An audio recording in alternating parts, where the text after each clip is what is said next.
is brought to the commission timely so that the commission can direct CIPRA to do a parallel investigation.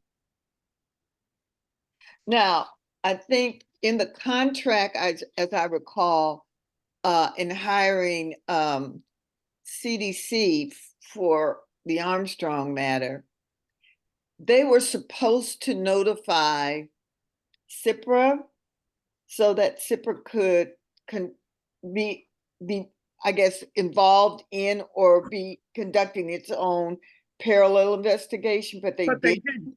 But they didn't. But they didn't. Yeah. So we're trying to correct that here. Yes, ma'am. And and it has to be a direction given to the city, because you can't direct an outside investigator to do something that's outside of your authority. Yes. So it's the city's responsibility to ensure that they timely notify the commission and provide all of the relevant information so that the commission can direct CIPRA. Yes. And I should say, and I don't know if, Michael, you're already reporting, but this is the ad hoc committee to review, comment, and provide edits to the enabling ordinance. The city council and various other stakeholders have reviewed this document prepared by the council, and we are here to provide the commission's comments. So welcome, everybody. Thank you so much for coming. I'm Chair Peterson, Marsha Carpenter Peterson. Welcome, members. And the date is April 8th, 2024. Thank you so much. Mm-hmm. So Rashida, were you able to see the notes that Jesse had? Did you want additional notes to that, or just guide me on what notes you want me to add? Well, Chair Peterson. I think we've had enough notes. I think what we have to do is come to a decision, right? Because we've talked about this at length. And so there's no point in adding more notes. I think what we have to do is to come to a decision. And the language that I sent everybody is the language that MAC proposed, and that if the IG agrees with that language, then, and the commissioners have no objection, then I think that that's the language that we should put in. I see. MAC sent language. That's what I put in my email. Here, let me pull that all of you earlier. Let me pull it up really quick, Rashida. Thank you. Sure. Where's Rashida? Right here. Okay, share.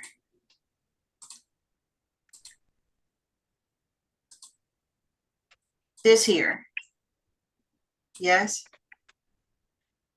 Correct. Okay, it's so small. A sustained finding of misconduct against the chief arising from an administrative investigation conducted by the Internal Affairs Division, an outside entity or outside investigator, or CIPRA investigation in which concurrence is met and termination is within the recommended range of discipline in the department's discipline matrix. All complaints against the chief shall be forwarded to CIPRA within 24 hours.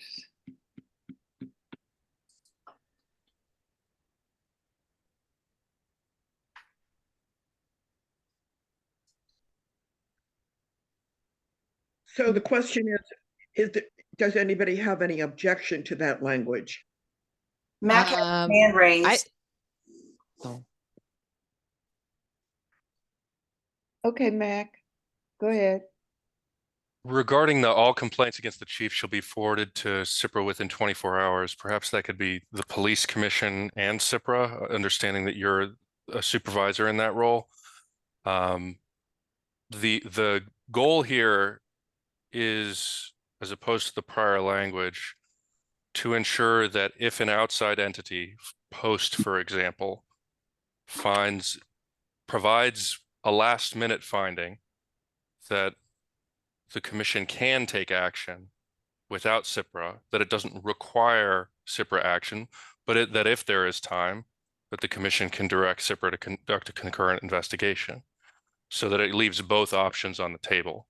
And so my thinking is that you wouldn't want to exclude the possibility of the commission taking immediate unilateral action if there is a sustained finding, or if the commission says we want CIPRA to do it, a concurrent investigation, that you could.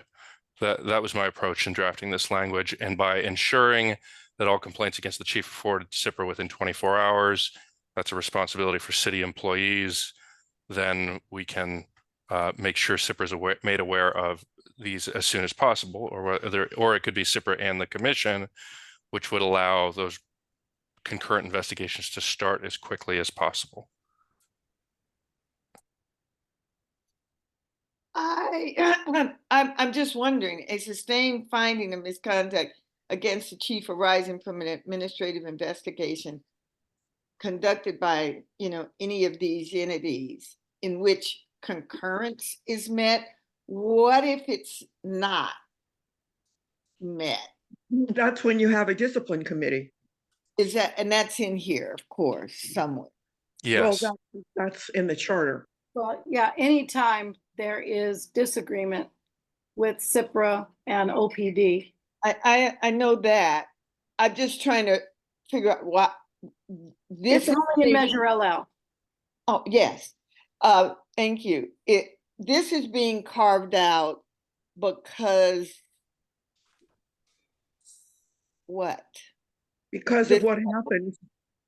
And this purports to address that? Yes.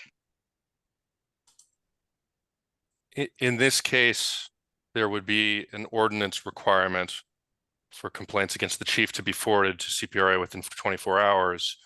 So the notice would have happened much earlier, and the commission would have been able to make decisions much further in advance.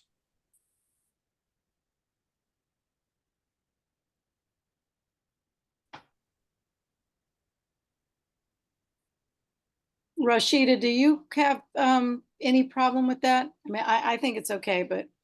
I don't have any problem with it. And if the IG is okay with it, then I would suggest that this language be adopted. I'm sorry, I'm trying to figure out how to raise my hand, so forgive me for speaking out. Just a quick question. So all complaints against the chief shall be forwarded to CIPRA within 24 hours by whom? Whoever receives the complaint, whoever has the authority to accept the complaint, within 24 hours of what? And is this on the front end, like when they contracted with CDC, they had it in the contract that CIPRA was supposed to be contacted, but they weren't. Right, because the authority was in the contract, but Not in the enabling ordinance. Correct. I got it. Yeah. Right. I understand the need to want these complaints to go to CIPRA and the commission, but I think that language needs to be clarified. All complaints against the chief, because it may be taken by an intake officer, it might be taken by someone who really doesn't determine that it is a full complaint, and they might close it before the fact. I just think you need to clarify the language on when it goes to CIPRA within 24 hours of what. Can you offer that language? Not off the top of my head, but I know that I would think that you need to clarify within 24 hours of receipt from IAD, within 24 hours of, the fact that it's been approved as a complaint. There just needs to be some clarification, I think, there. Okay, and then the other piece to it, because I totally agree with Charlotte, is where is the enforcement? What happens if that's not done? Because we know that it hasn't been done. The enforcement is the ordinance. The ordinance sits by itself, though. I mean, you know, if we don't go back to the ordinance and say, the ordinance says that we should have this and we haven't had that, what is the, what is the enforceability or the accountability, you know? Well, somebody Start would have, keeping a list of how many times they haven't done it and then somebody's disciplined. I mean, I don't know what the legal remedy is. I think the ordinance has the force of law. And so whether you file some kind of a legal action against the city for failing to do this, I'm not sure. I think you need to consult your legal counsel to determine what the remedy for violating the provision is.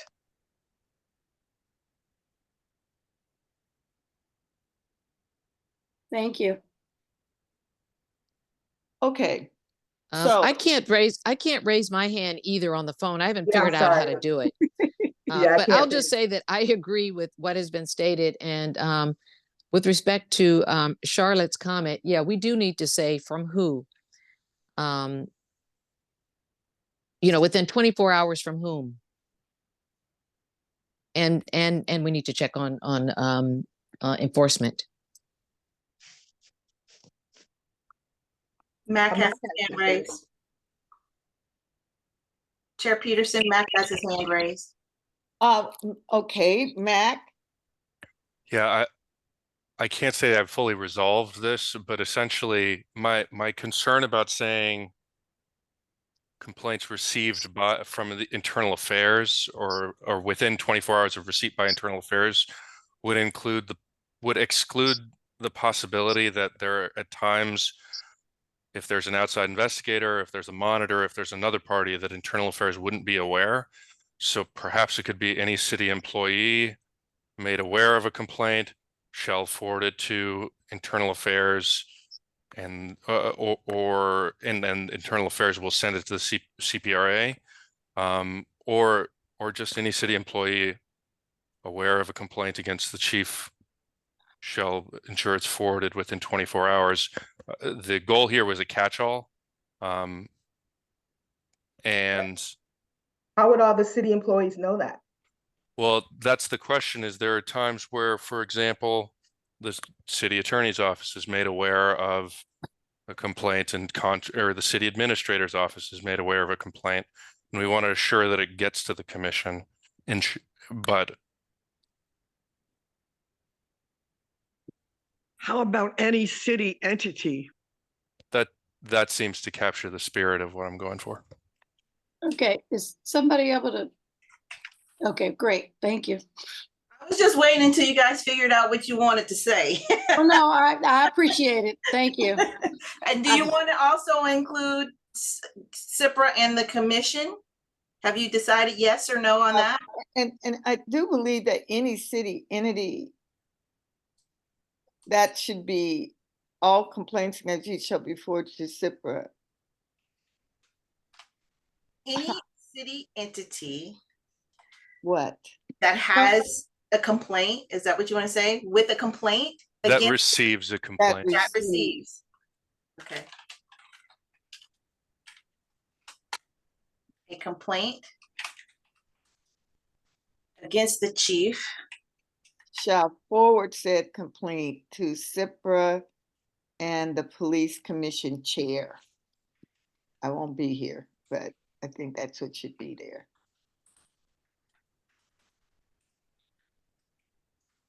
You said, and the commission? And the commission chair or chair of the commission, doesn't matter. Chair within 24 hours. Mhm.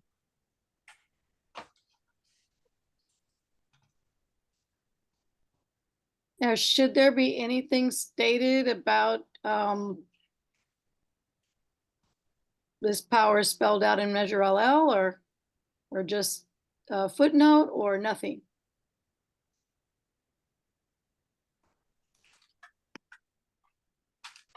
I don't think we have annotated any of these provisions with a cross-reference.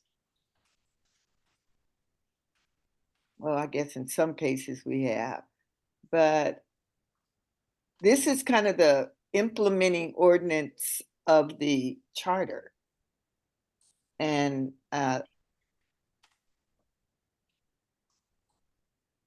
guess the operating document. I mean, we can cross-reference the charter, but I'm not sure it's necessary. It may not be. I'm just asking the question because here we've had a commission for 6.5 years, and language that was put in Measure LL is still not being implemented. So I don't know all of the other sections that you guys have already gone over, but we want to put that language here under the section where we're talking about removing the chief for cause. We want to describe at this point that the cases should be referred to the commission and CPRA. Hasn't that been discussed earlier? Because here we're talking about actually having a finding and what you're going to do after that. It hasn't been discussed previously that all of the complaints against the chief should go to CPRA and the commission? Is it being redundant at this point? Just wondering. I don't think it has been, Charlotte. I don't think it appears anywhere else. Agreed. It seems like language that would be discussed before we're talking about the findings and the removal, the fact that it should have gone to CPRA and the commission early on already. Right.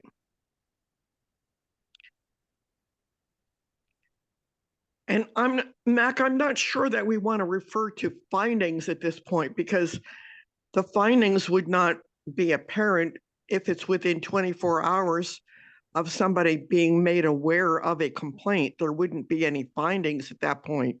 Right. I think we're just trying to make sure that we get notice at the same time any other entity that might be assigned to Correct. do an investigation.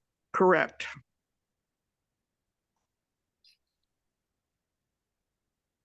So perhaps the 24 hours notice can go into another section of the ordinance, but the cause section, I think, still applies here. The first part of this recommended language.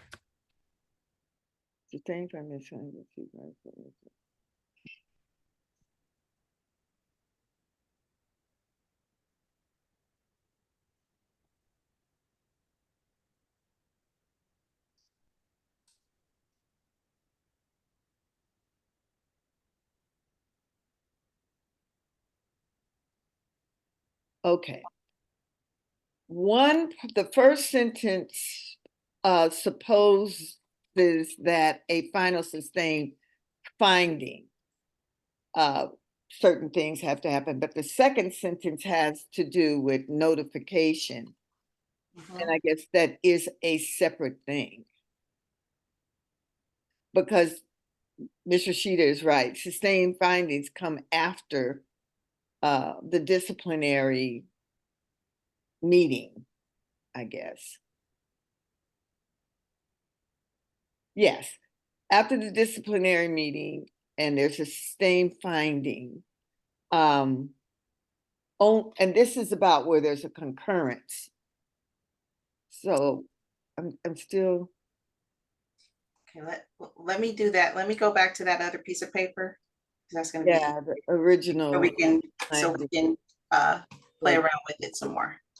Okay. A sustained finding of misconduct against these administrative investigation conducted by these entities in which concurrence is made, termination is limited. This doesn't set forth what is supposed to happen with a sustained finding. A sustained finding is kind of considered investigation was termination when recommendation shall what at the end range of discipline in the department's discipline matrix shall be given to CIPRA or to the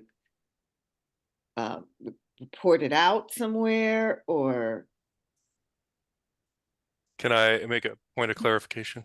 yeah, be closed because there's no need for disciplinary committee meeting since there was concurrence?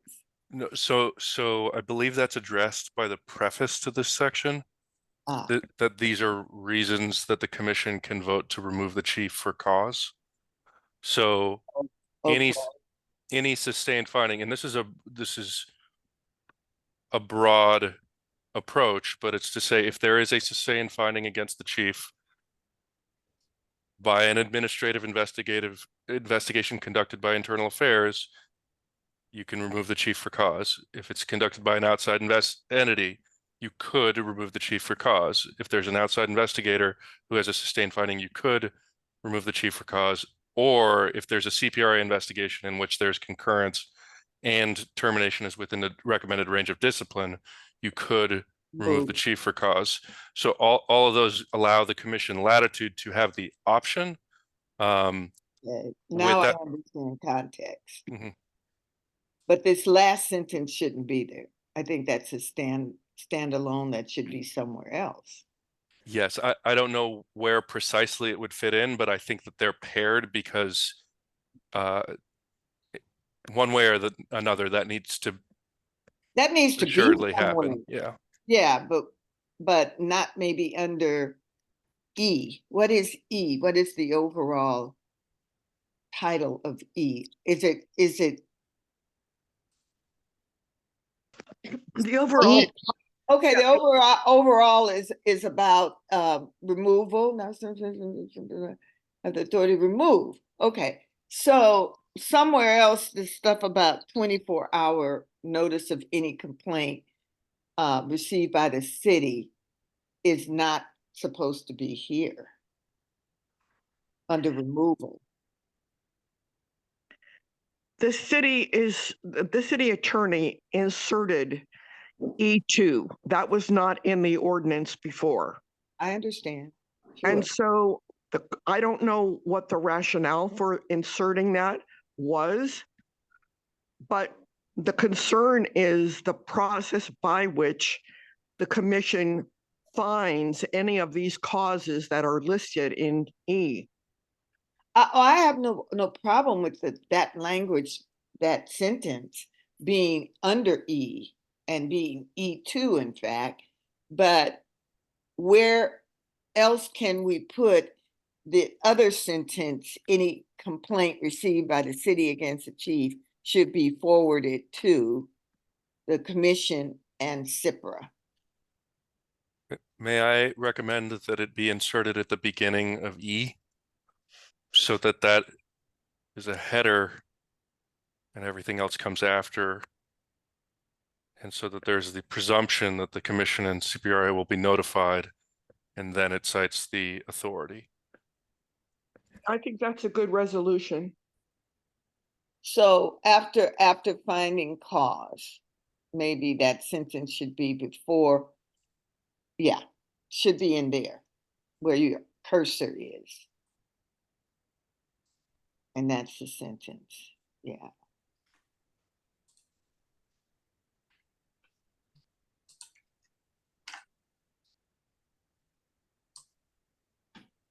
Yeah, blah, blah, blah, blah, blah. So I need to highlight that, right? Yeah. Highlight that. And then, what was that? Add, new comment. New comment. Add language.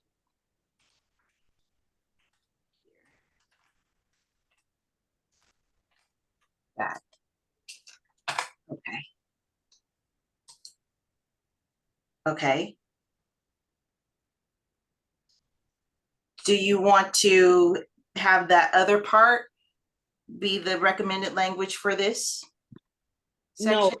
I No? think this is good that E2 is that sentence that Mac Right. put, This one here. and then, but the other sentence was not appropriately there. So, Understood. so this is what you want. In E2. E2, does this one have the changes for with the commission? You don't need to You don't need to put about the commission and the chair of the commission and CIPRA. Oh, that's right. This is the whole, that's Yeah, right. it's We up- did that. it's Got up it. Okay. early. I'm with you now. I'm with you now. Thank you. So this is recommended language. Oops, did I? Recommend, okay, let's see here. All right. Fine.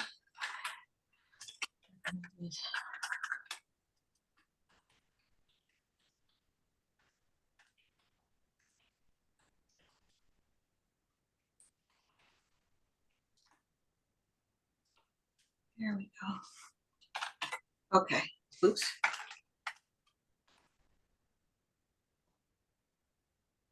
Okay.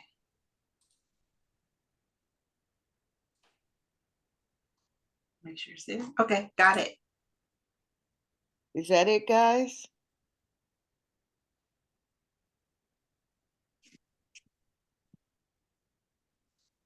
Okay, if there are no other comments on this one. Oh, I have a comment. Oh, yes, I please. still think that's a weird place to put it, but I don't know. I guess I need to look at the rest of the document. Do we have the link to this document with the proposed changes? Wow.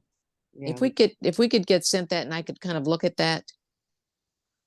I would agree with Ms. Leonard. Haven't seen the rest, unfortunately, so I don't know where it would be best put. It just seems like a strange part of discussing the for cause removal of the chief. It seems like it should have already should have Been been stated. somewhere else. Right. But if you could send me that link, then I can kind of look and see where I think that it might go. Okay. You know, maybe a shortcut to all of this would be for Mac to talk with Veronica in the city attorney's office. And since she's the one who put E2 in there to begin with, maybe she can identify the place that all of this should go. Kathy, it's giving me an error, so let me just attach it for you. Okay, thank you. You're welcome. Sorry, you guys get to see all my stuff. Let's see, where is the enabling? Enabling. Here we are. Insert.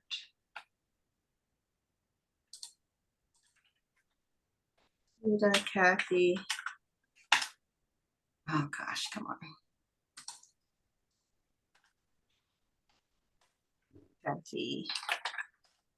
Charlotte. Gina. Marcia. Get everyone. Here we are.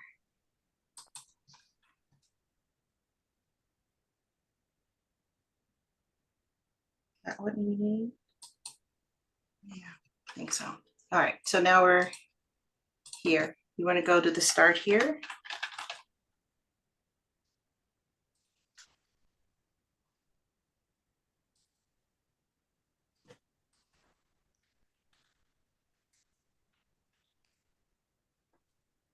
This is where you guys left off.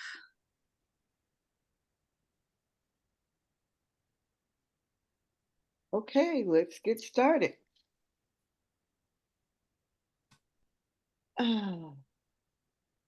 Commission shall work for the administration.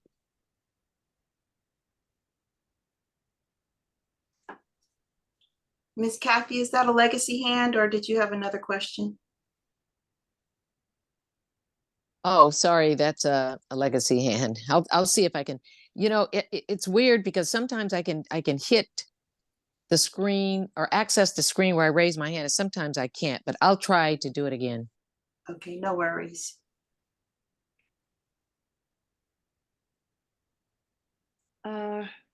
Any comments on the language that's highlighted in A? Uh-oh. I don't. I'm sorry. It's okay. Where'd it go? A little bit further up. There we are. Okay. Yeah.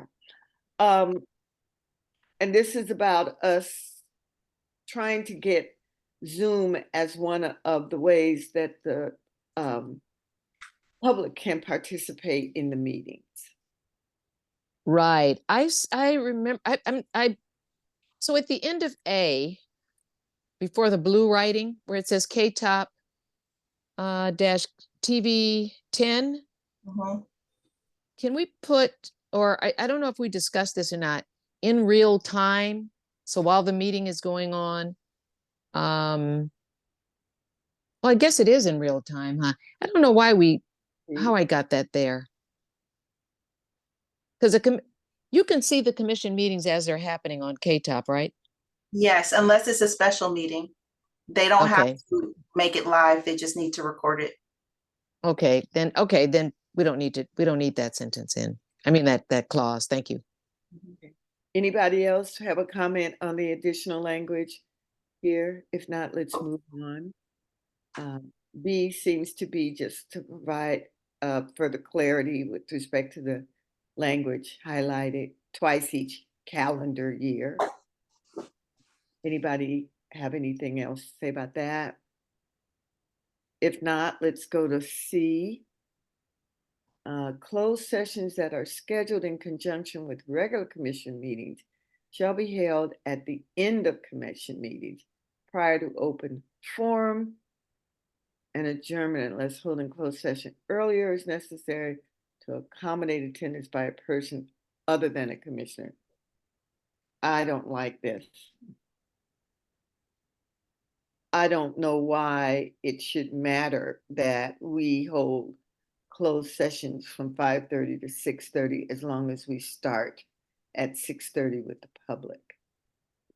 This is seemingly saying that we have to have our closed session meetings at the end of the commission meeting, which could keep us longer than necessary. Because the benefit of having our closed sessions at 5:30, or at least starting them at 5:30 with the option of continuing after the end of the regular meeting, is to facilitate our ability to leave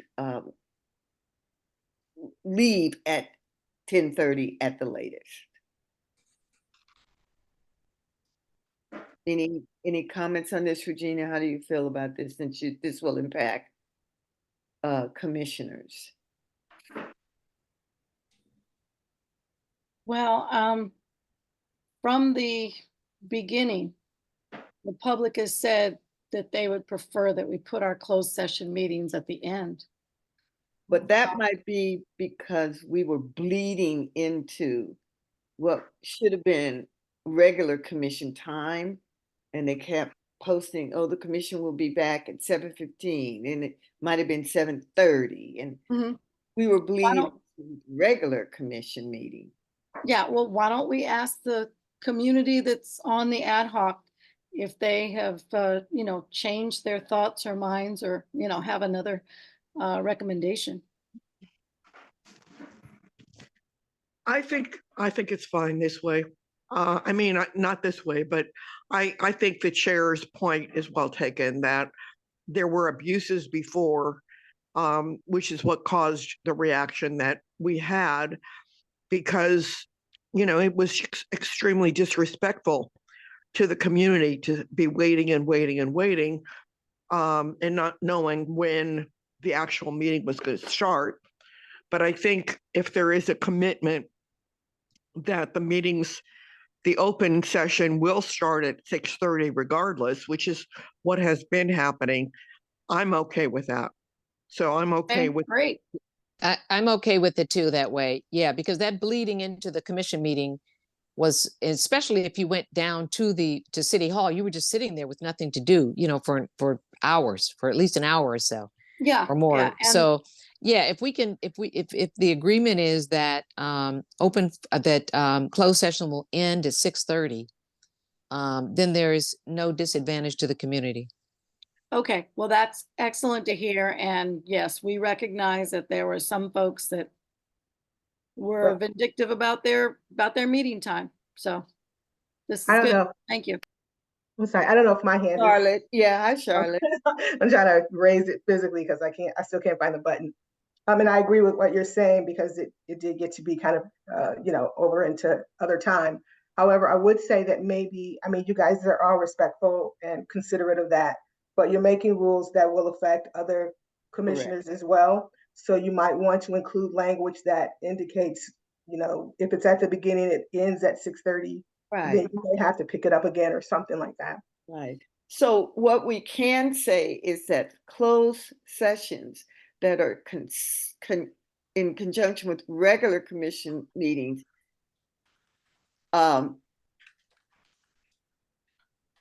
shall be scheduled to not impact the timely convening of the regular meeting at 6:30. I'm just throwing that out. You can chop it up any way you want, but that's kind of like what I'm trying to get at, is that we can hold our closed sessions beforehand, but we cannot bleed into the timely convening of the regular meeting at 6:30. Right. And there's in the chat, there is a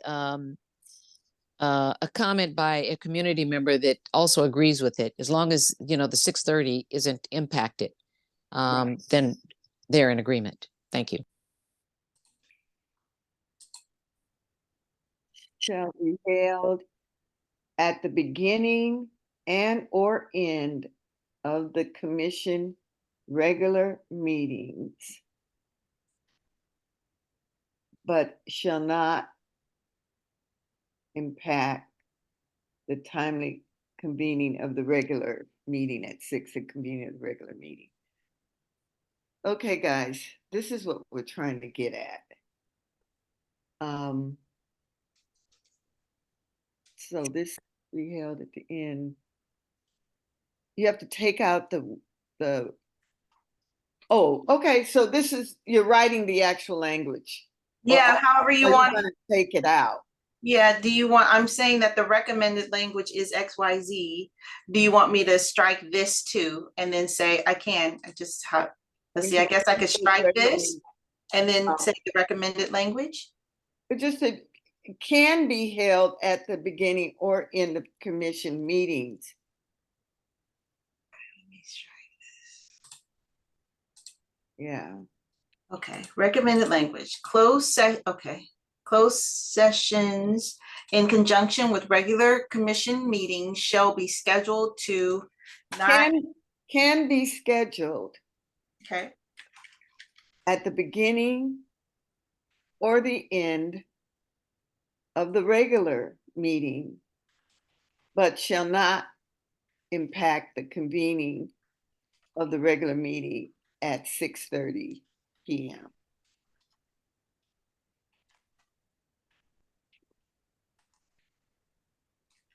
Like that, the closed sessions in conjunction with regular commission meetings can be scheduled at the beginning or at the end of the regular meeting, but shall not impact the timely convening of the regular meeting at 6:30 p.m.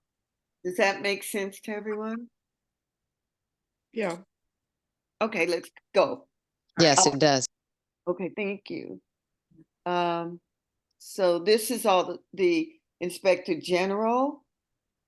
All of that's been taken out. And so is this the end of the commission? Please. No. Okay, this is commission. No, we still have 2.45.130, the discipline committees. Okay. Separate discipline committees will be established for each officer discipline or termination case. The commission chair shall appoint 3 commission members to serve on a discipline committee and shall designate one of these 3 commission members as the committee chair. The discipline committees shall decide any dispute between the agency and the chief regarding the proposed final findings or proposed or final level of discipline to be imposed on a subject officer. I don't think anybody have any, it's just some tidy language. They need it. Mac's hand is raised. Yes, Matt. Just want to note where it says the proposed or final findings. That findings are only final, as we've discussed previously, after the Skelly and the arbitration. And so I don't Think that's Skelly. Yeah, this final in both. I apologize for interrupting. Yeah, the final seems potentially confusing in a future world in which the discipline committee needs to be convened midway through a process. Okay. So strike out or final? Mac, is that what you're saying? Should I strike out or final? I would say, and I'm sorry, there's a text box blocking Oh, out. sorry about that. This right here? The discipline committee shall decide any dispute between the agency and chief regarding, I think you can knock out regarding proposed. Okay, let me strike that out. Regarding proposed. Findings or discipline. I just proposed findings or discipline. Take this out. Proposed Because when there's a discipline committee and findings, proposed findings. Oops, sorry, I'm not. Michelle said, don't do that. Let's see, or let's strike out or there, but then add proposed findings or discipline. yeah, so you could, and it's there. You can actually just delete Oh, right here. proposed or All of final that. level Yeah, of yeah. discipline. Okay, thank you. So take all of that out. And then you have to highlight it in yellow. Yeah. So here, here.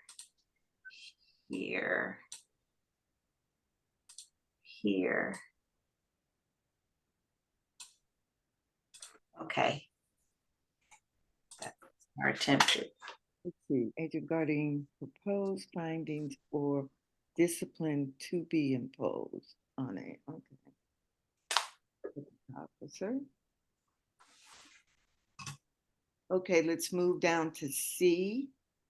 All commissioners, including alternate commissioners who have satisfied the training requirements, may serve as discipline. Yeah, that's fine. Right? Any comments on C? Okay, going down to D. I think, yeah, I just want to kind of express a concern that I think has been a longstanding problem, which is that many of the commissioners never complete that training. And that leaves very few commissioners able to be appointed to a discipline committee. And I don't know whose responsibility it is to ensure that the commissioners do complete that training. I don't think there's any reference to it in the ordinance, but I'm just throwing it out there as a concern. I guess ultimately it would be the something that the chair would need to know about in order to notify, but also the chief of staff has all of the I don't know, what would they call it, certifications that we would send in that we had actually done the training. But now we're reviewing all the training to see if they are in fact required, blah, blah, blah, blah. So, but I think to answer your question, it would be the chair. I'll be gone, but I think it'll be the chair. Okay, just a note here. Okay, We're Regina. gonna be Tina has her discussing, hand. we're gonna be discussing commissioner training at 2.45.190. So Okay, maybe we can address that there. all right. Thank you. Good idea.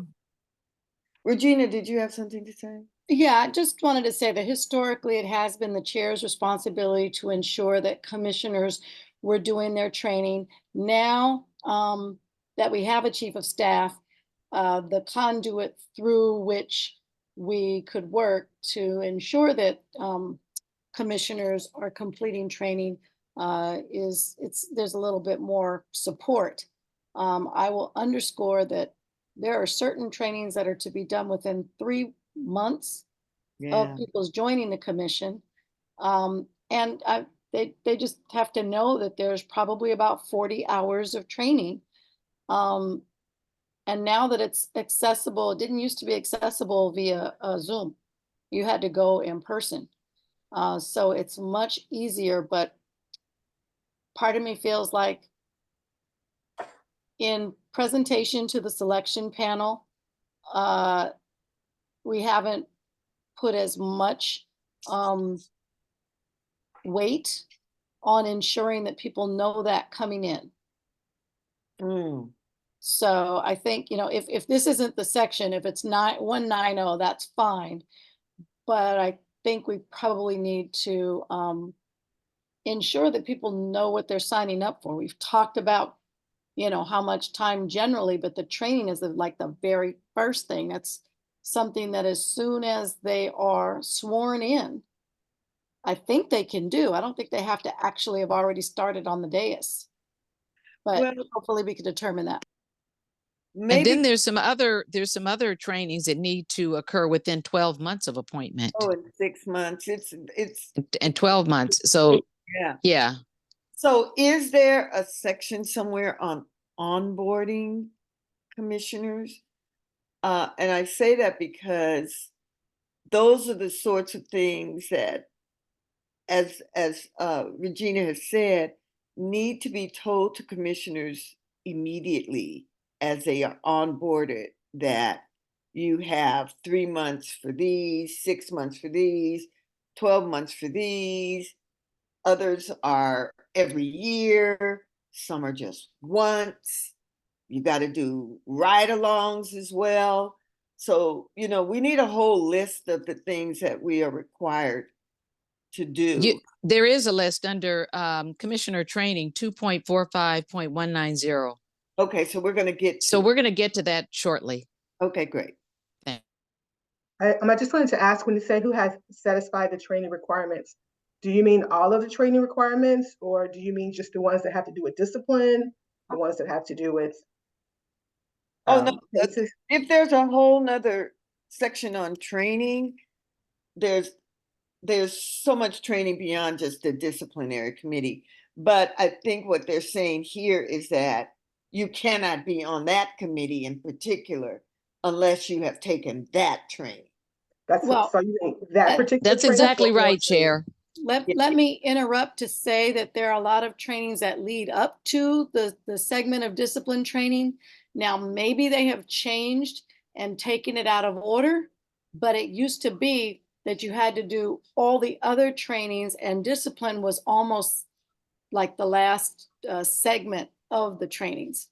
I could be wrong now. It's been a couple years, but we should take a look at that, because if people, usually there are precursor trainings that lead you then to understand a little bit better what the discipline process is. That's kind of what I was getting to, maybe being a little bit specific about which trainings, the ones that lead up to discipline, including discipline, or all trainings. I remember just taking one that was on disciplinary committees. And it was just one.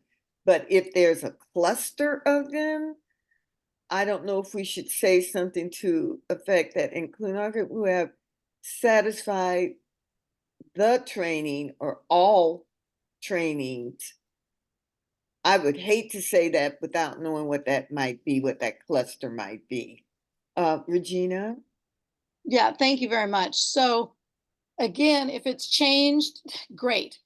But when I did the discipline committee training, there were, I think, 3 or 4 segments to it. So they had A, B, C, and D, and those were all scheduled separately. Yeah, and that was given, I think, by Allison Dibley. Yep. See, we don't have anybody like that in OCA who will take on the training role that she played, and it was But you know what the problem for that is? The same problem with us not having a true liaison from the city administrator's office. They should be, I don't know how we force it, but it should be an assignment of somebody's. Yeah, well, Could you have said who has satisfied the disciplinary training requirements?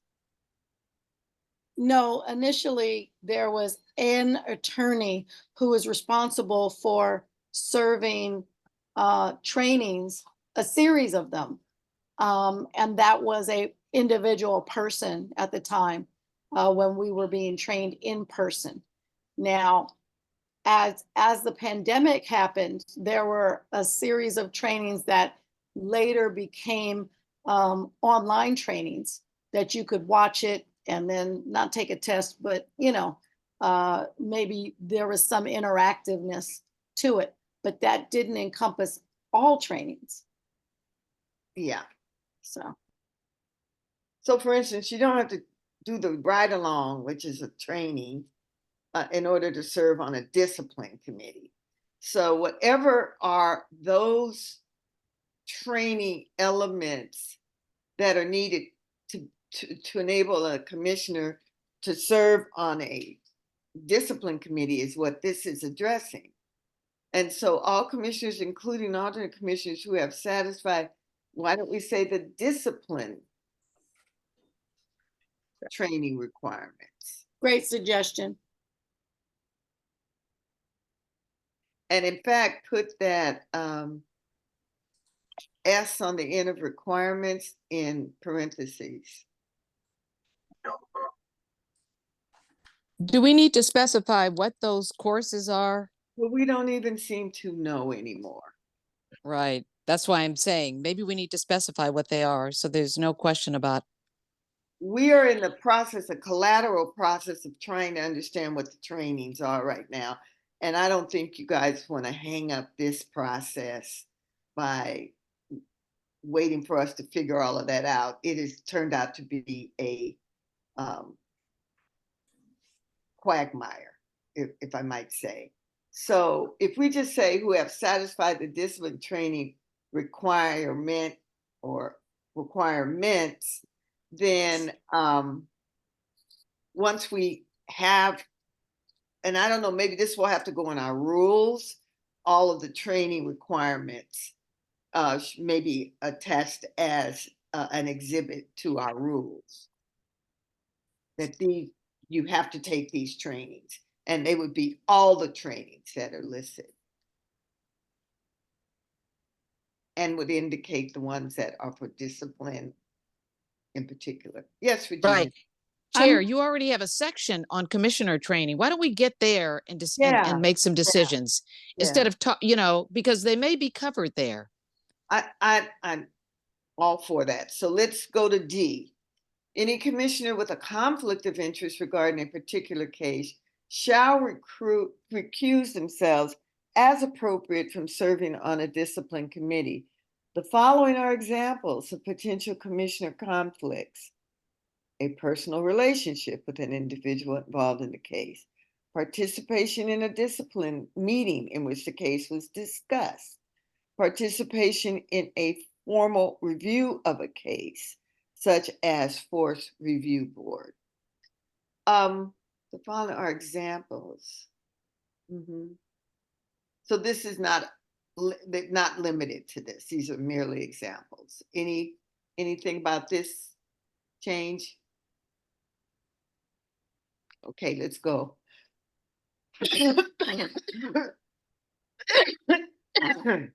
Okay. This Bless you. allergies. Okay, there's just some slight clarification language. Anybody have a problem with this? Oh, man.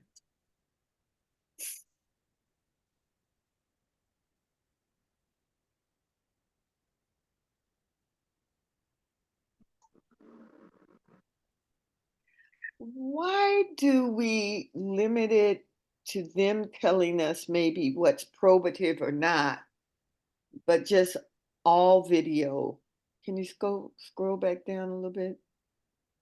Shall include all video and Where are you reading, Chair?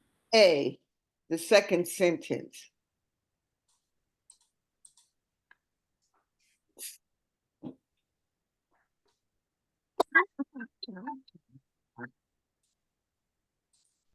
Is it too restrictive to say just include probative? Because that might be subjective, or should we just say shall include all video and or audio recordings pertaining? I would say all to be on the safe side, because you don't want to get people into making subjective decisions as to what, they should be turning over. Right. So you should be able to make that decision yourself. Wait a minute. No. Highlight probative and strike that out and put the word all.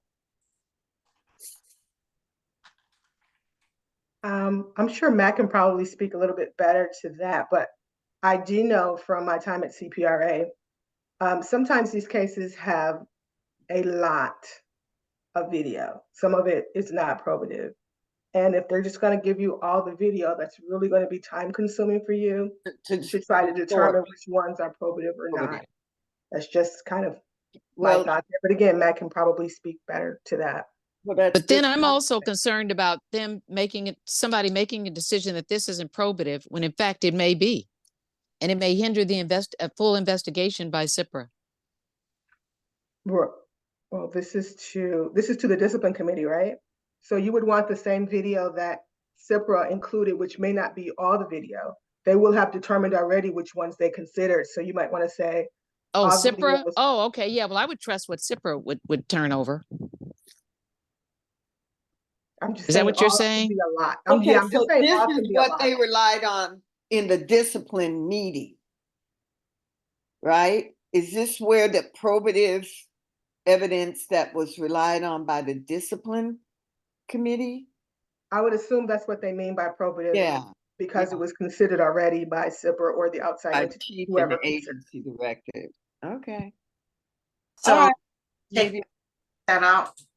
Maybe leave it like it was. Okay. Okay.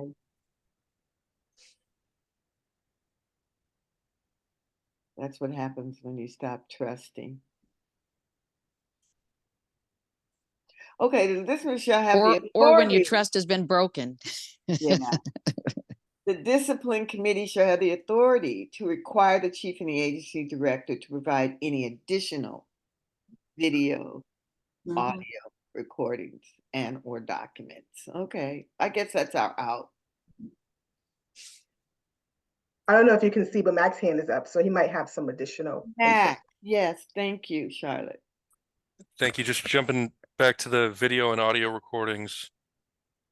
I think this might be a juncture to determine whether or not you as commissioners would ask of yourself to watch those videos as part of a discipline committee proceeding. From my perspective, and I know from a best practice perspective, you want to record those videos, but to the extent that you're assessing the facts of the case, I don't know that you're going to need to watch the video of an officer interview as opposed to read a report and perhaps the transcripts of said interview, unless there's something relevant in the video recording that flags as an issue for you. Of course, you want it turned over to you, but I'd like to just understand the extent to which what is being reviewed by the discipline committee. And I'm seeing Commissioner Jackson. Regina. Oh, thank you. So I've been in a couple of discipline committees. I like to use the example of Pollock. I think we watched 100 versions of the video to zoom in. I mean, an officer was like, I was looking at the butt of a gun or the head of a gun. And I mean, it was like too far away to even see, a gun. So it's really important that you get to look at the different perspectives as you are listening or writing or reading the actual narrative report. And sometimes you can also gleaned discomfort, nervousness from the officers that are speaking, which is also extremely telling while watching what they're saying they witnessed. So I'm hoping that that's helpful, but the video absolutely helped us come to the conclusion that we did, and it was lots of videos.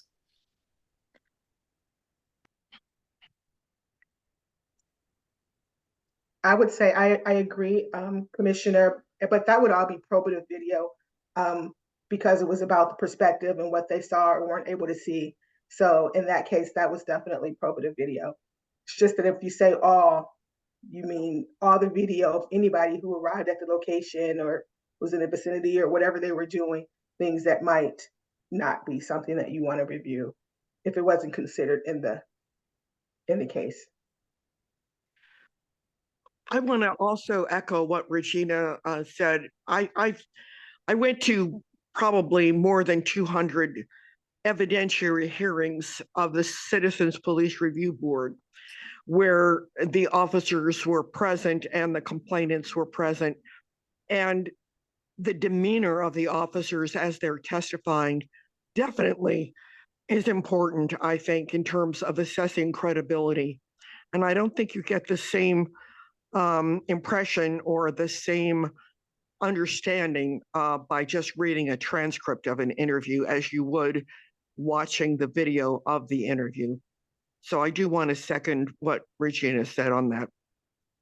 And I'm going to third that because in my notes, I talk about the importance of being able to watch an audio recording just to judge demeanor.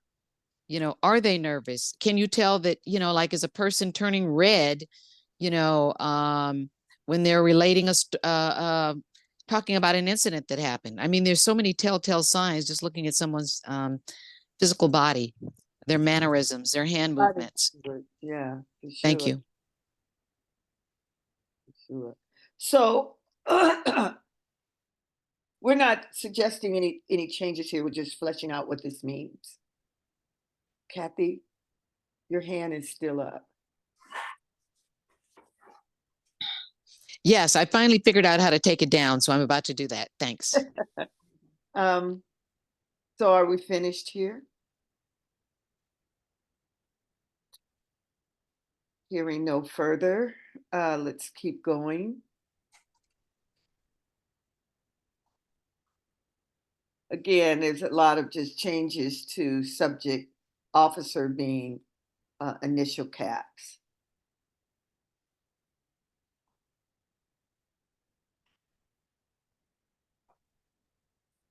Keep going, keep going. Subject officer, subject officer, subject officer. Okay. Establishing additional committees. Okay, the commission may establish either an ad hoc or standing committee by majority vote of the commission. Membership on a committee shall be proposed by the chair and ratified by a majority vote of the commission.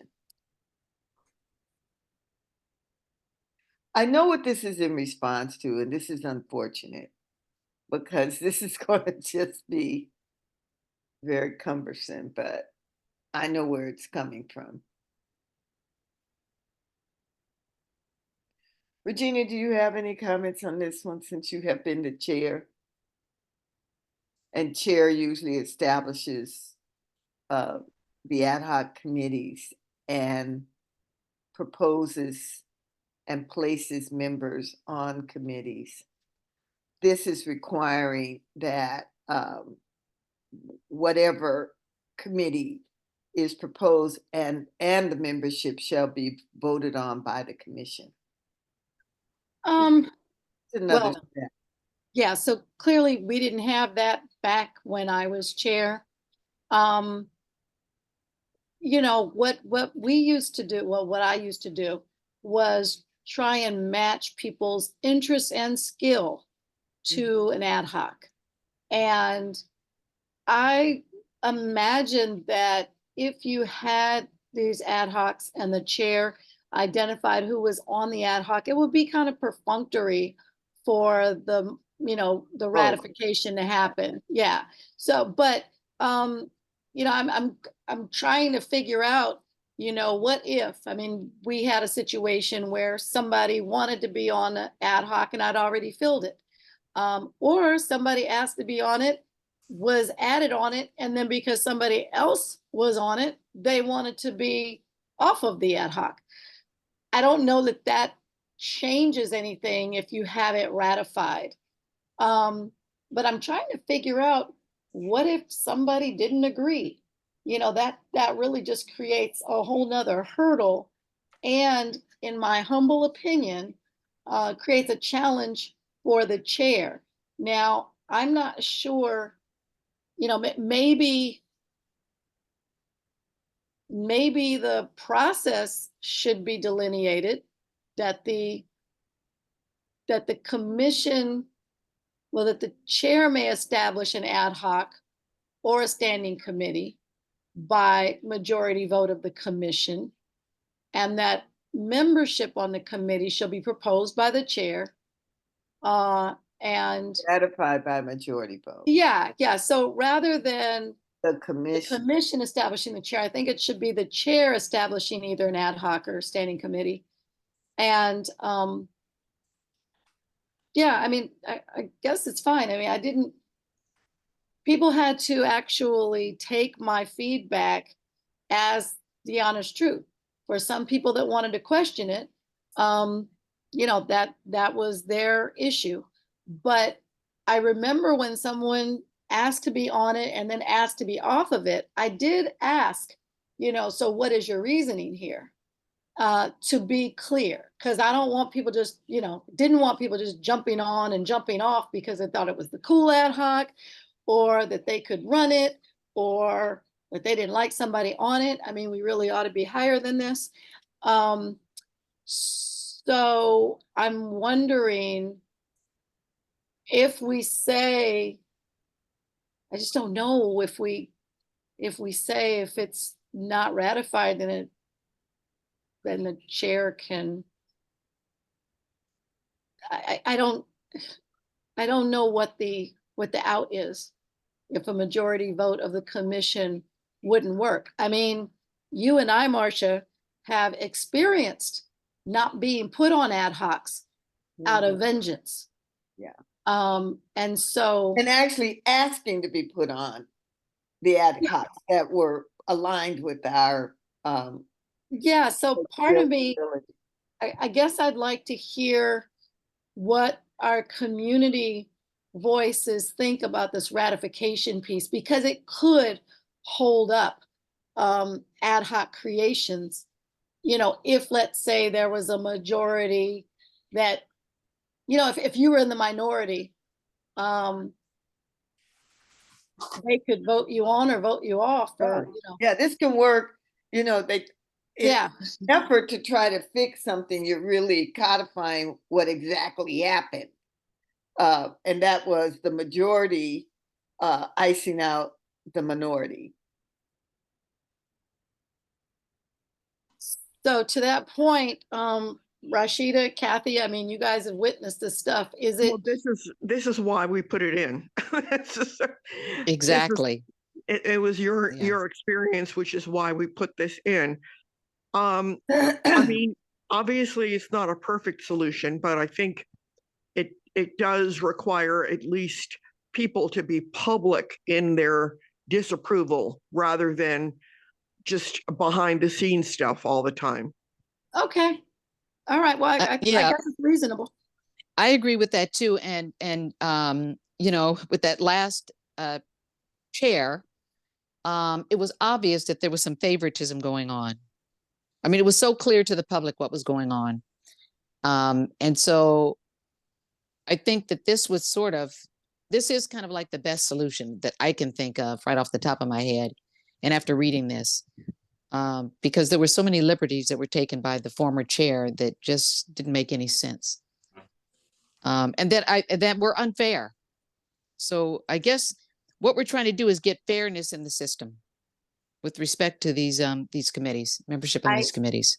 Yeah, I fully appreciate that. I guess I'm just trying to figure out, what if we find ourselves in this circumstance again, because majority is 4, right?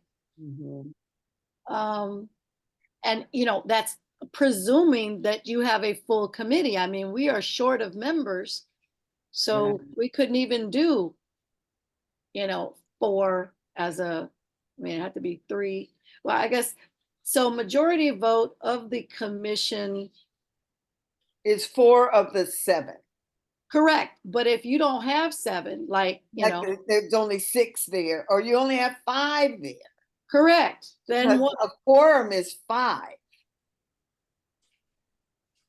I'm just wondering if we should add a couple of words that say, if unable, By the chair. well, Ratify. you know what, I'll leave it, because I don't want to go around in circles. We still have other stuff to do. I guess it's not. It might be terribly something that can important. be captured in our rules. How this functions. Procedurally, the chair shall contact members and discuss and agree on assignment. But what we had in the past was a majority that voted against, or there was not a vote. But even if there were a vote under those circumstances that we found ourselves in the past, the majority would not place certain commissioners, Regina. So Yeah. let me add a sentence, because sometimes you were just put on it. Nobody even communicated with you. You just look at a list and you'd be like, oh, I didn't know I was on that.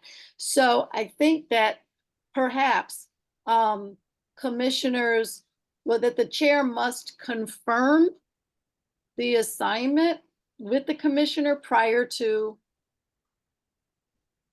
adding them, and then, ratifying by majority. I don't know. And maybe that's our rules of order that establish the process. Okay. All right. Well, that's fine then. Okay. So we made that change. The commission must obtain city council approval prior to the creation of any standing committee, only if the committee will require additional resources.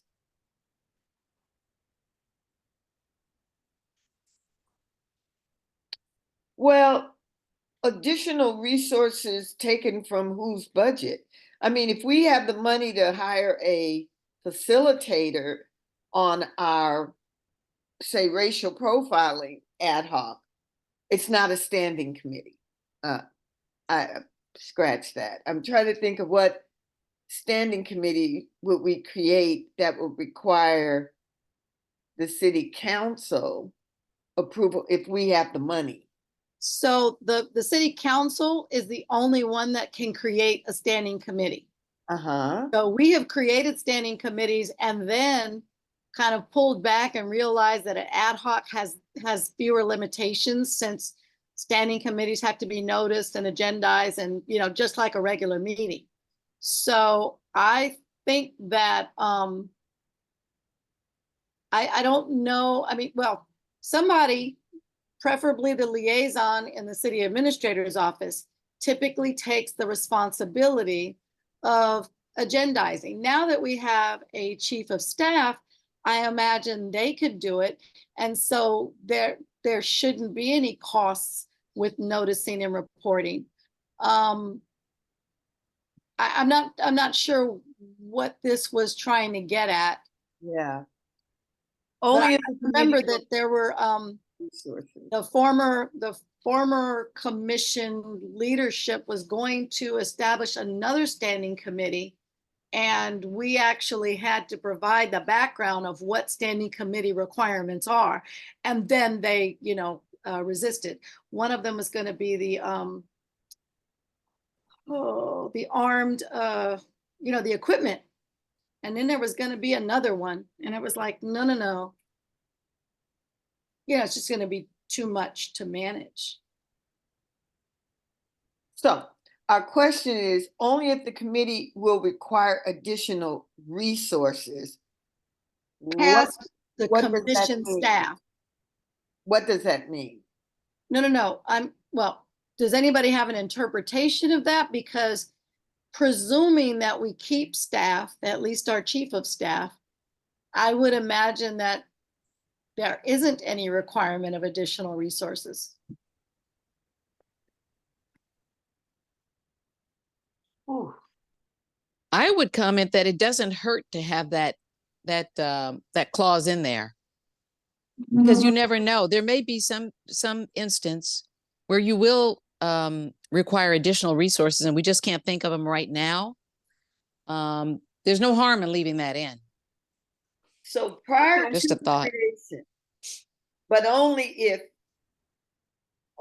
the committee will require additional resources. So if it doesn't, are they also saying if it doesn't require additional resources, we can go ahead and create a standing committee? Yes, that's what it That's says. the way I'm reading it. Yes. Yeah, but they still have to approve it. We cannot have a standing committee without the city council voting to approve it.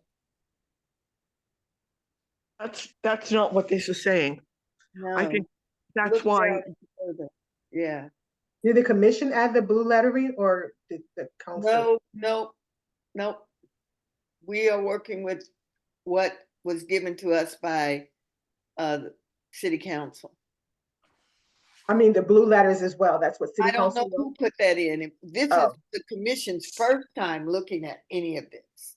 Well, maybe they are responding to, Henry Gage and or, Tyfara's thinking that they could just establish a standing committee. I mean, it was in an agenda. And, I had to ask the question, was this approved by city council? And they didn't realize it had to be. So maybe that's it. I don't know. But it says we don't have to go to the city council. No, it says that the commission must obtain city council approval. Only if. Only if, though, the committee requires additional resources. Correct. We don't have to go to them. Correct. Okay. Let's say that there is a juncture where we didn't have a chief of staff. Then that would be the time that we would have to require the additional resources. So, okay, I'm sorry, I kind of misinterpreted what was being done there. Yeah, they're basically saying, don't come to us if you want a standing committee, only come to us if it's going to require additional resources. So it's kind of like. And that's completely reasonable. Yeah, they're kind of like saying, Yep. Do your thing. Just if it requires additional sources, come to us. But otherwise, you don't have to come to us. Only if the committee will require additional resources. Somebody from the city put that in, like, we don't need to get all in their business like that. Only if additional resources are required do they need to come here. That's how I'm interpreting it. Correct. I'm good. Okay, then let's go on to the next one.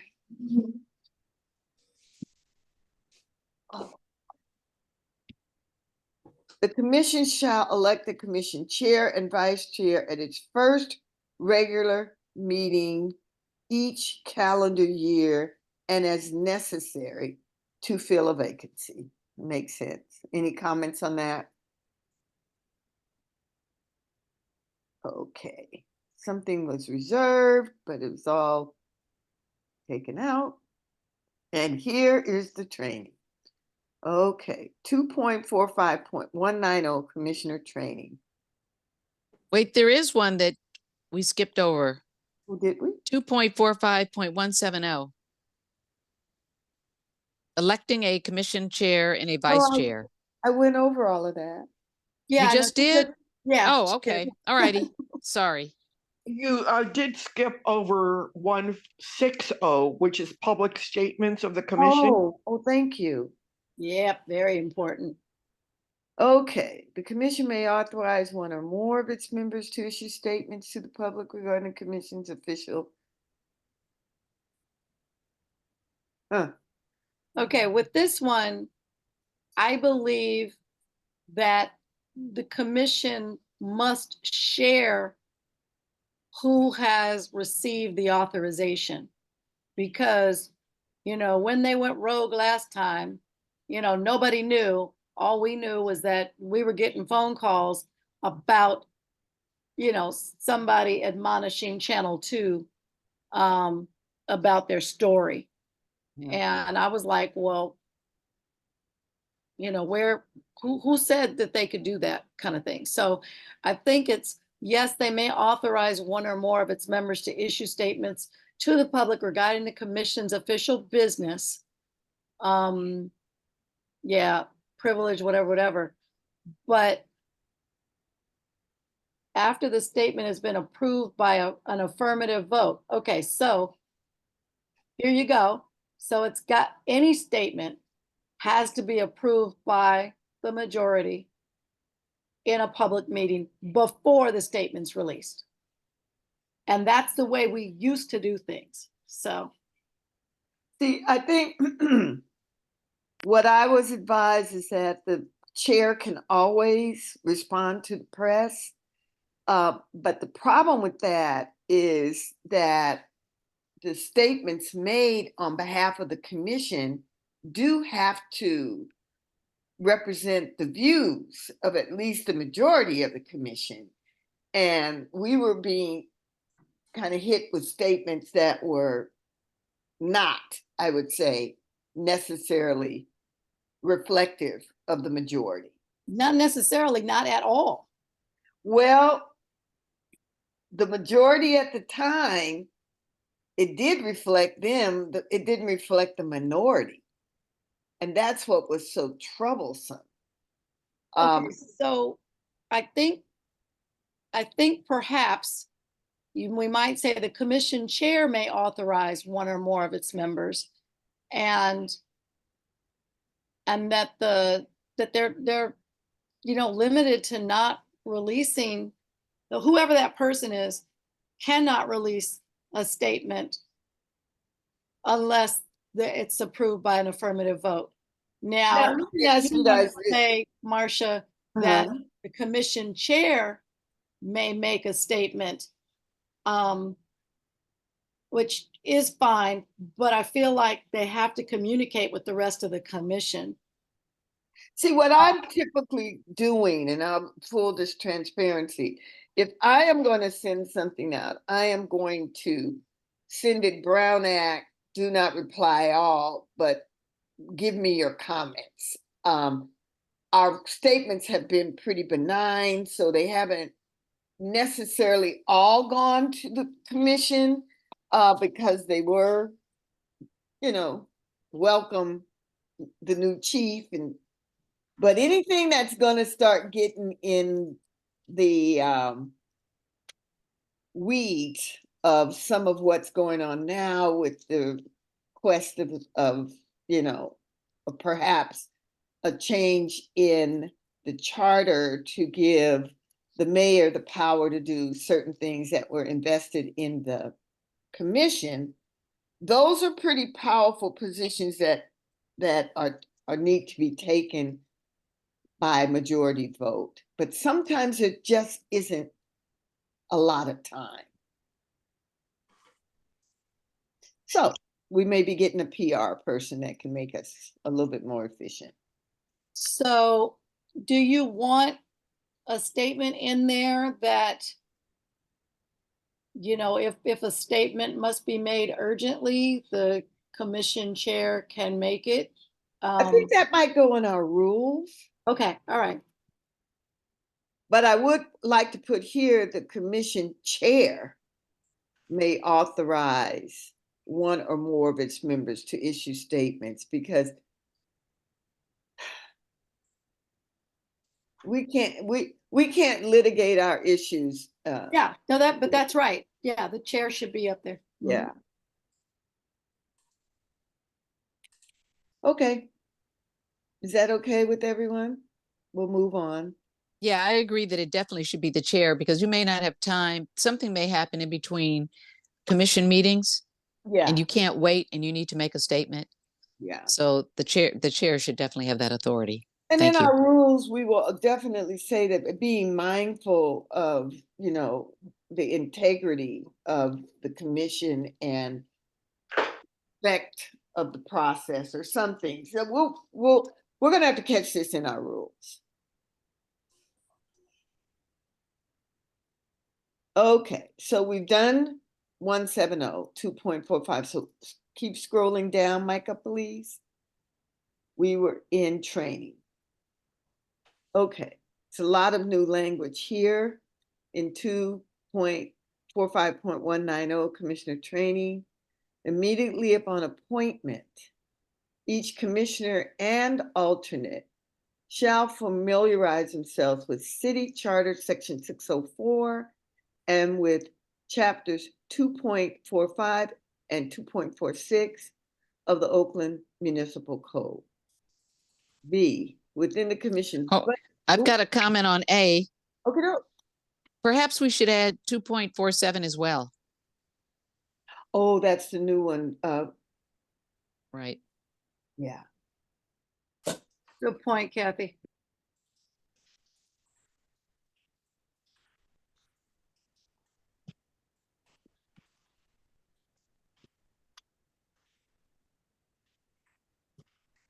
Okay.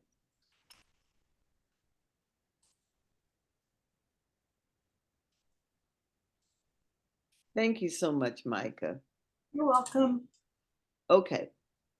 Okay, this moving to B, within the commission's budget, there shall be a line item for attendance at conferences offered by organizations such as the National Association for Civilian Oversight of Law Enforcement, also known as NACO. Chairperson Mack has his hand raised. Mac? Yeah, regarding section A,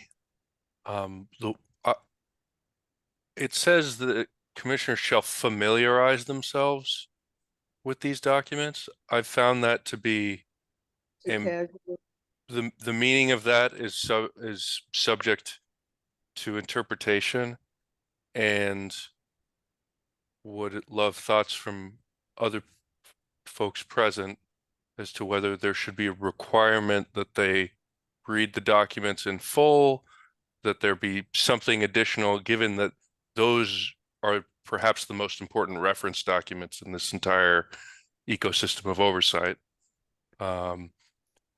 or that there be a training on them specifically. Just wanted to flag that as an issue because yeah, of its importance. Okay, so, I mean, you think we ought to have a test at the end? You know, what is the problem with the word familiarize? Do you saying should read and understand? What's the proposed language? All I'm saying is that there doesn't appear to be a bright line at which I can check a box, other than perhaps or that Micah can send out a form and saying, have you familiarized yourself with these documents?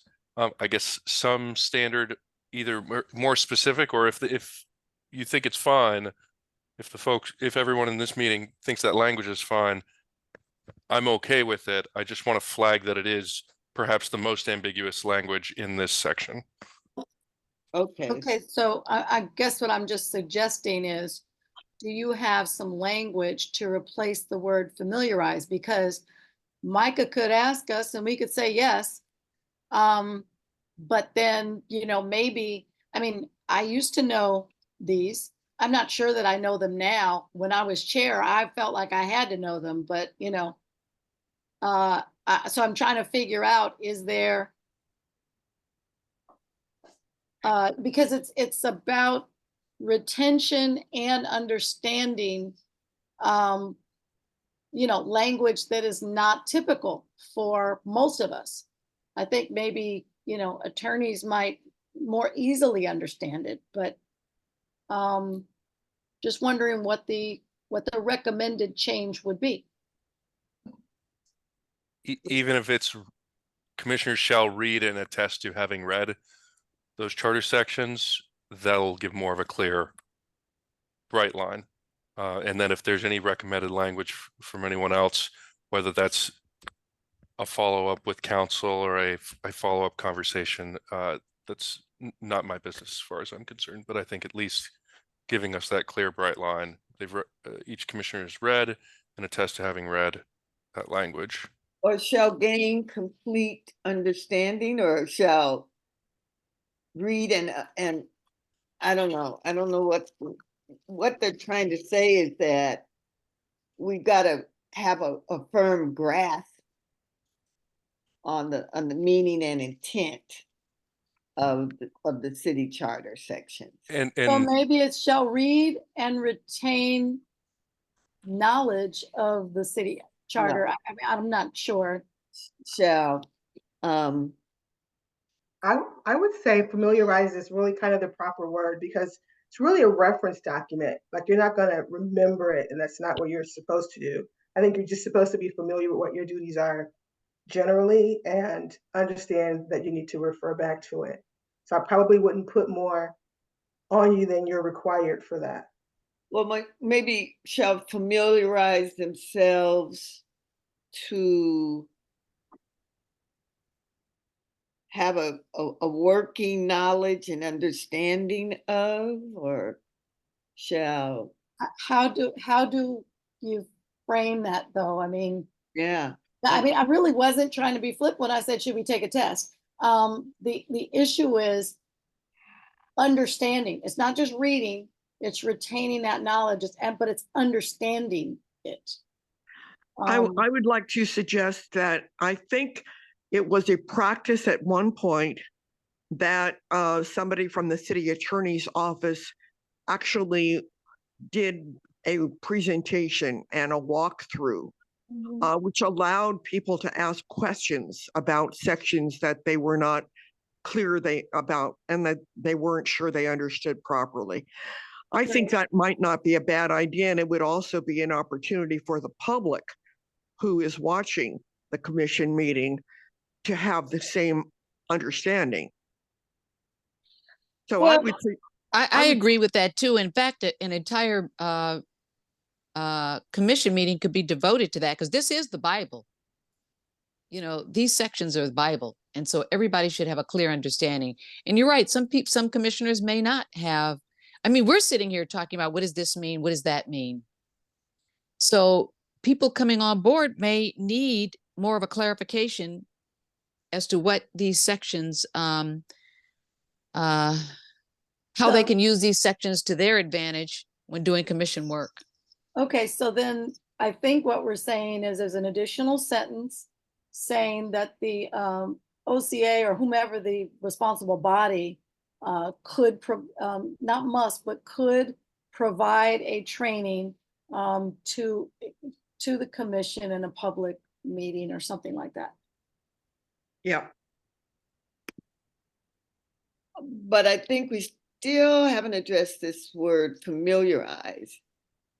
But I think what we're trying to say is that we need to gain knowledge and understanding of these city charters, city charter provisions.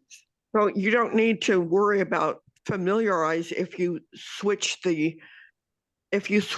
around who's responsible for this. In other words, it's no longer the commissioners who are responsible, it's the city attorney's responsibility to provide training in a public meeting to the commissioners. We're not getting any traction with them, though. Well, if it's in the ordinance, you'll have traction. Well, the appropriate resource could provide training. Who's the appropriate resource? How do we put this in effect? The city attorney's office. Yeah, it needs to be identified as the Office of the City Attorney could provide training to the commission in a public meeting.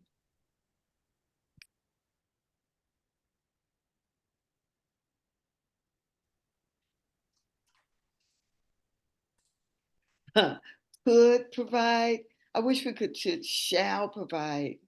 Yeah, why not? Then say it. Why Go not? ahead. This is going to be the law. I wanted to say shall. Go Yeah. ahead. Provide training to the commission in public meetings as requested or something, or as needed, or no, as requested. Because we're going around the bend with them. Yes. Allison used to do the one-on-one on a Zoom, albeit, but still an opportunity to interface and ask questions. Now we're not getting anything out of OCA, so this is good. That was considered shall provide training to the commission in public meetings, not a public meeting, in public meetings as requested. Yeah, I like it. Mac has his hand raised, Madam Chair. Okay, Matt. I'd just like to flag for any of these trainings where there are, that anytime there's a note about having the training in public, that it's not a requirement, and I don't think that's the case here, but that it's not a requirement for the commissioner to be considered fully trained. And by that, I mean, there are, I believe later in this section, notes where it says this this training should be provided in a public setting, where as Micah and I go through trainings and we find, say, a video recording of a training that was provided in public, a new commissioner watching that training should suffice, as opposed to requiring, say, the city attorney to come to a meeting again to provide new commissioners with updated training. Okay, so then the language could be the Office of the City Attorney shall provide training to the commission and create a video that may be viewed by commissioners in the future or something like that? No. Okay. Commission in public meetings as well, I mean, again, this is looking for live training that would benefit the public as well. Are there other places where we could talk about, here it is down here in D, online training? But it just seemed, an alternate shall complete the city online training on workplace retaliation at least once each calendar year. Commissioners alternate shall compete, I think that should complete the first such training within 60 days of appointment, or as soon as the public admin shall request to receive an annual. Okay, so why have they just called out workplace retaliation training as the, okay. Can we back up just 1 second? Yeah, I So did. there was a question in the chat. How are we going to deal with training with respect to commissioners coming on at different times? We have to have a whole onboarding. That's the reason that you have a video, so that when somebody, if they've missed the public training, that they can watch that training in a video space. Okay. Can you say here in in public meetings and or video recording, just so you capture it all? You can do either. Sometimes we have it in the meeting, and sometimes if they capture it, we can still give it to the commissioners to watch. Or via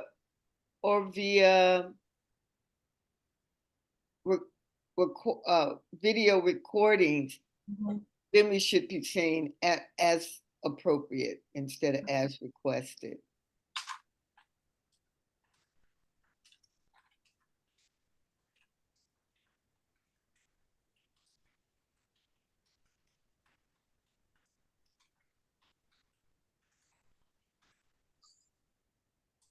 How's that, guys? Sounds good. Okay. B, within the commission's budget, there shall be a line item for attendance at conferences such as NACO. Wasn't that somewhere else too? No, you just read it already. Are you We sure? backed up. Ongoing or repeated failure to complete training within timeframes prescribed by the city, by city charter and or this section may constitute a substantial neglect of a commissioner's duty. Okay. I have a suggestion with respect to C. Uh-oh. The rest of these sections, like A through E, or no, F maybe, are dealing with the very specific training that needs to be done. So maybe C can go at the end of that. What happens if you don't fulfill this training? I agree. I think that's a good suggestion. Yeah, put it at the bottom. Not at C, but maybe there's an F or G opportunity. Maybe that's after G. Maybe that's the last. So that what comes after G? H. So that would be H. Where are you seeing G? So that's C. Oh, I see down here. Got it. I thought this was a different heading. Okay, got it. So right here, Kathy? So yeah, C. Right here? I can't see where your cursor is. Right there? Yes, yes. So put it, Okay. no, put it Oh, after F. Make it its own, because this whole section deals with training. So make it a standalone and scroll down and put it, make it the new H. okay. These So are scroll down okay. Let's Make see. it the new or G. scroll up. I guess it's scroll up, right? So make it the new H, which is Keep right no, keep going up, keep going. up or down. Where's the end of the discussion of training? There you go. Page 16. So G is the last one. Go down. There's G right here. No, Yeah. that's 6. That is 6. Oh, I see. See, that says G, that says H. That's why it's getting me confused. Yeah, yeah. see. So keep going. I see. Okay. Okay, G, there. So make it the new, so make it at the H. Okay. The new H, yeah.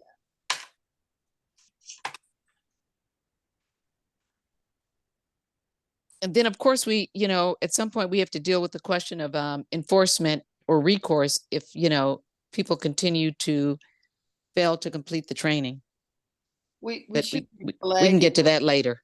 And we should be flagging the ones that we need to take up in rules. Yeah. I'm gonna make a note. Move from this section and make it a standalone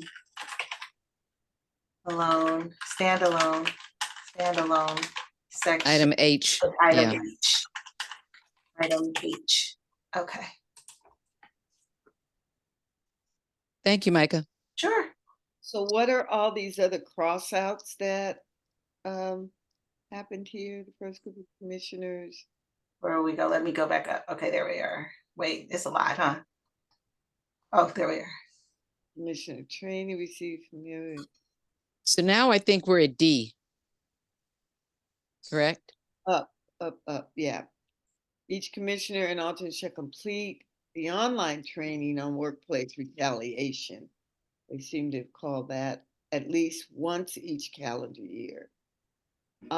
Is this the only once a year requirement? Why did they call this one out in particular, Regina? Workplace retaliation training. They watched a few meetings, I guess. Oh, I think it's very important. Not everybody that comes on the commission has supervisorial experience and may not understand what the definition of workplace retaliation is. So, and I mean, that's real. People coming from the community don't all have the same skills or experiences. So they need to know what it is and what they shouldn't do. And hopefully they will, not let their own human need to, kind of throw up all over everybody. And this has been an issue from the beginning. So workplace retaliation as it applies to the commissioners and their interaction, is That's that? correct. that- Sometimes with city staff, sometimes with each other, sometimes with the community. You know, because we may be volunteers, but we are in a workplace environment doing work. But I think this, you know, may specifically speak to an issue that happened a long time ago with city employees. Oh, Yeah. I could so be wrong, but we don't know who added this, but I mean, that's another requirement, that's all, in terms of training. yeah, but I think it is appropriate given the fact that not everybody comes in with certain explanation. It's kind of like, you know, some people don't know how to talk to other people. Sometimes, you know, you can be direct without being rude, but sometimes people don't, you know, they interpret it differently. But, you know, this circumstance was kind of, it was very aggressive. Let me put it that way. Oh, okay. I certainly agree that this section needs to be here.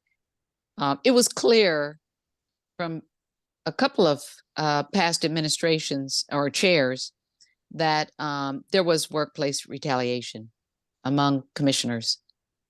And I even tried to speak to a couple of the people that were involved in that and couldn't get them to see reason. And maybe if this had been in there, they would have understood that what they were doing was actually retaliating against people or Now, against their co-commissioners. oh, against co-commissioners, this is within the commissioner ranks, this workplace retaliation concept that they want us to be trained on. Yeah, it could be that, like I said, because we are not staff, city staff, it's a good overview that can be applied to everyone. And so I think it's important that everybody have a same understanding of what it is and what it isn't, or how you stay away from it. Because that way you level the playing field in terms of what information people have. Okay, so we're good with this. It's 8:22. When this ad hoc was first convened, were the hours 6:30 to 8 or 6:30 to 8:30? Anybody? 8:30. Hello? It was to 8:30. I believe it was 8:30. Yes. Okay, that's fine. So we've got 8 more minutes. How much can we, within 6 months? Okay, so now they're breaking it down.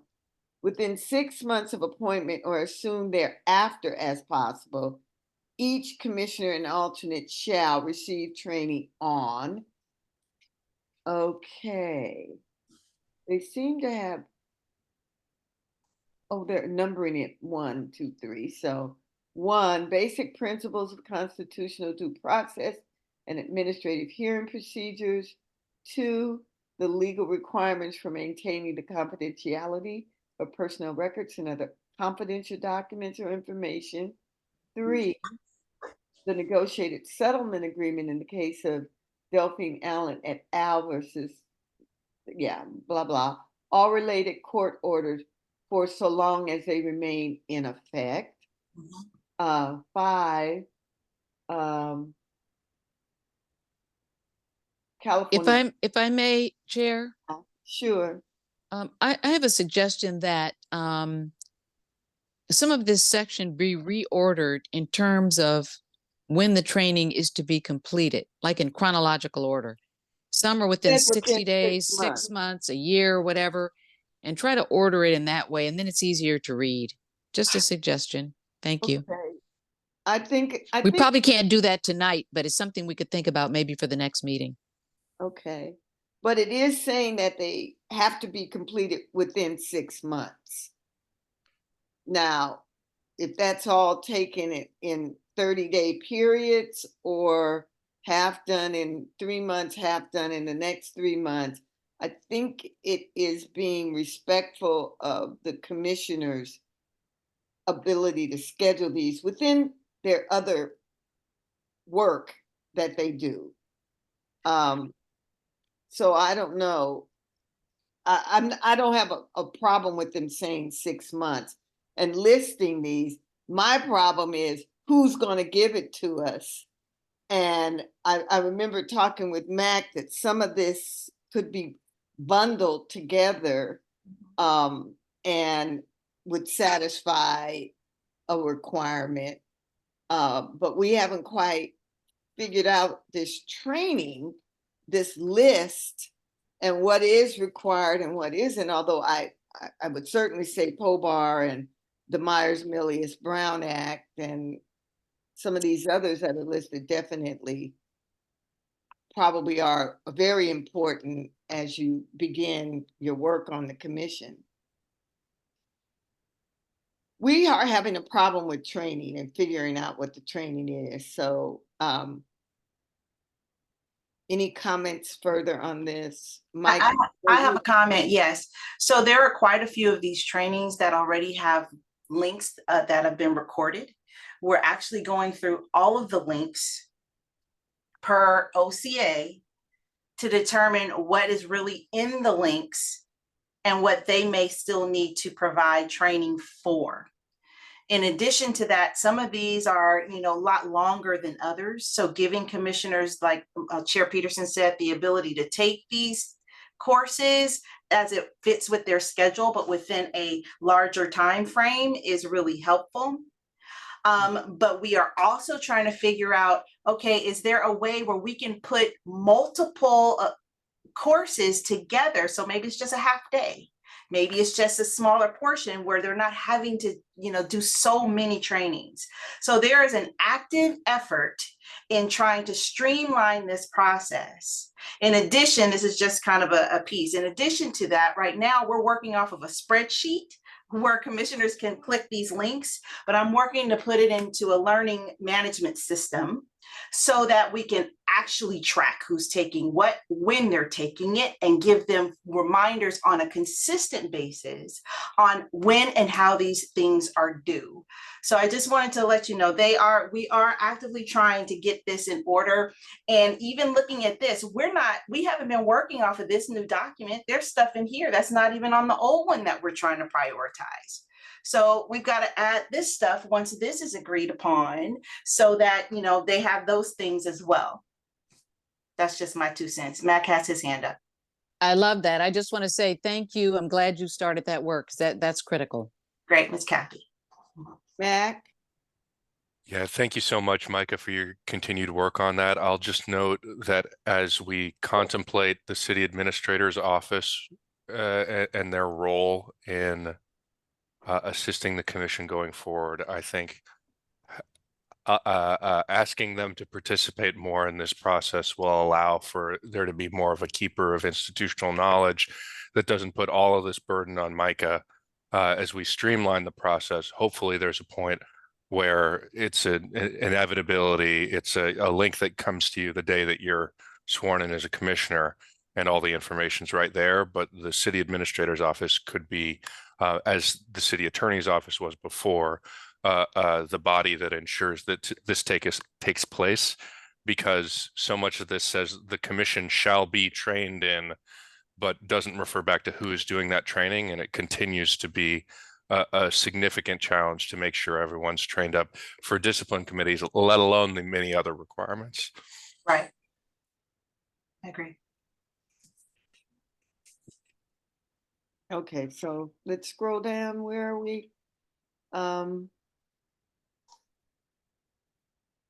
Okay, so here's the 12-month list.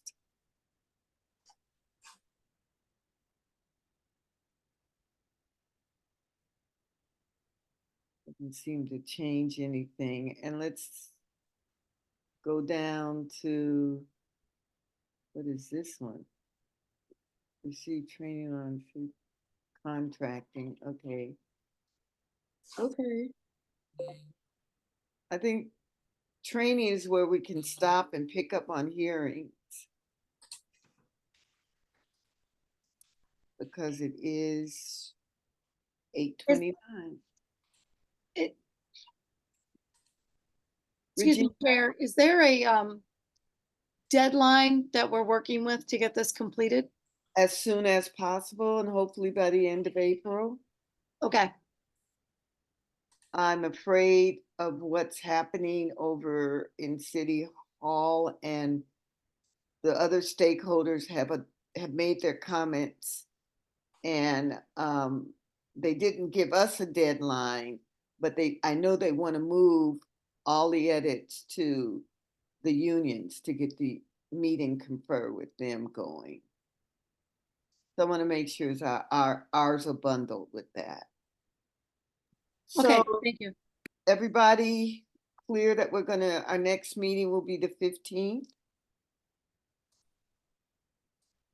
Yes. And if there's no other comments, Regina has her hand up. I'm sorry, I should have taken it down from the last time. Okay. Thank you. I like what you say, legacy. Legacy hand. So, well, I guess this is it for this evening. Everybody, thank you for coming to this and making sure that this very important work is done. Have a really good evening. You're welcome, and Thank you. Have a good thanking one. everyone too. Take Bye-bye. care. Bye. Bye.